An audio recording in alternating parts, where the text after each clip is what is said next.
You know what, dude? The Future Devil was nothing what I imagined it to be.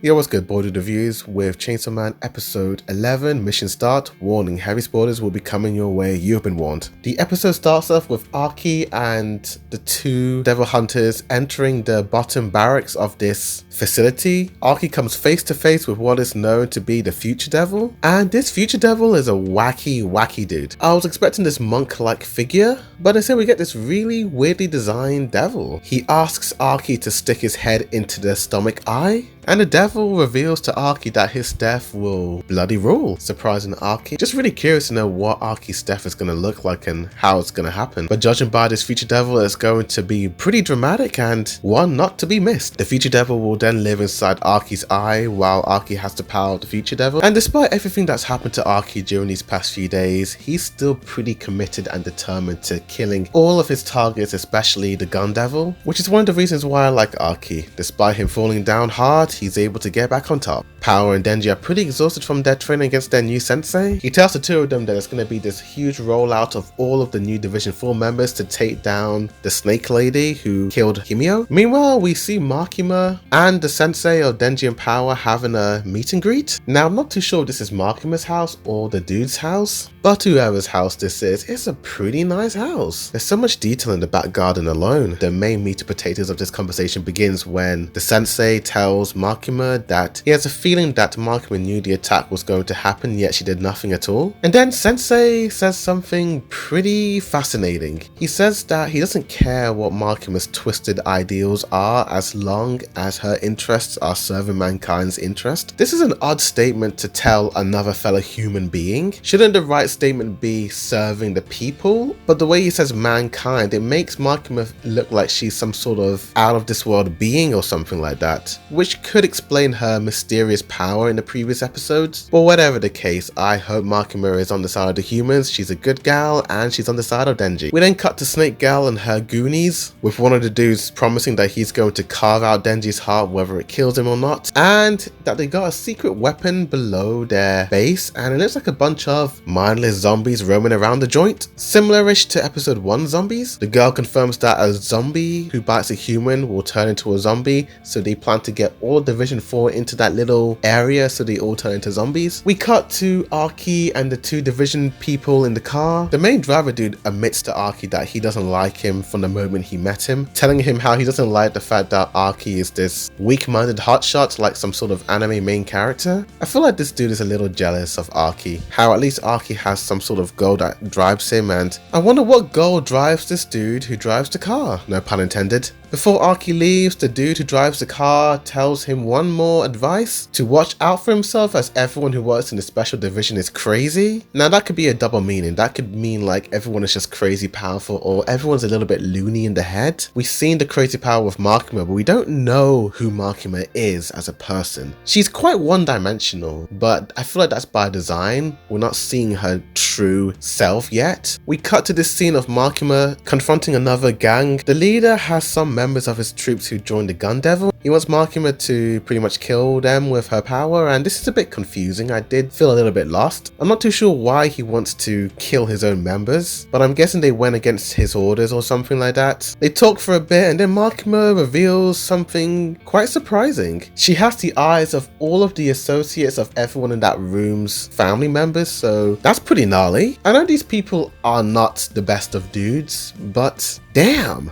If Makima did this attack to innocent people taking their eyes out, then she's not really a good person. And as one of the dudes about to attack her, she just gives him the death stare, and then he starts to bleed and then topples over. And she didn't even do her little hand sign or anything. So what is her power? Very mysterious. Meanwhile, Kobeni, Power, and Denji, as well as Aki, are all outside the main facility where those zombies are located at. Then we're introduced to some new special Division 4 members, some fiends, and the boy with angel wings that we saw in the intro. Some of these fiends have very similar-ish powers to Denji, where like the boy with the fish head has a head for a fish and the rest of his body is human, just like Denji's chainsaw head. It did get me wondering if both Denji and Fish Boy's powers powers originated from a similar or the same source, just like Katana Man. But some of these other Division 4 members are kind of creepy, like the lady with the spider legs. Gave me Harry Potter and the Chamber of Secret vibes. Angel Boy doesn't really do much in terms of fighting, but if you come in contact with this dude, your lifespan gets drained. I mean, bloody heck me, what a power that is. Arky goes to the top floor and he's about to fight 4 dudes. They all topple over and die. So it looks like Makima used her powers to kill these dudes in a less gruesome way compared to the previous episodes where they exploded. But Arky comes face to face with the snake girl and she does not hold back. She unlocks her snake immediately and then her nose starts to bleed. So I'm wondering if Makima also got her too and her time's running up. There's a pretty epic, intense action sequence of the snake versus Arky. I suppose it's his way of getting revenge on it after killing Himio. I really like this whole action sequence. It reminds me of Jujutsu Kaisen at times with the way Arky's running around and slicing the snake. But unfortunately, the snake grabs him and starts to strangle Arky, and that's where the episode ends. Overall, a pretty good episode, although the whole scene of Makima with that thug gang group did confuse me. I didn't understand why she took the eyes of the family members. I guess it was just to show her dominance and her power towards these thug dudes. I'm gonna give this episode an 8 out of 10 and a B+. What do you think of Chainsaw Man episode 11? Tell me. Like for more anime reactions, reviews, comparisons, breakdowns, rankings and more. Board the review, signing out.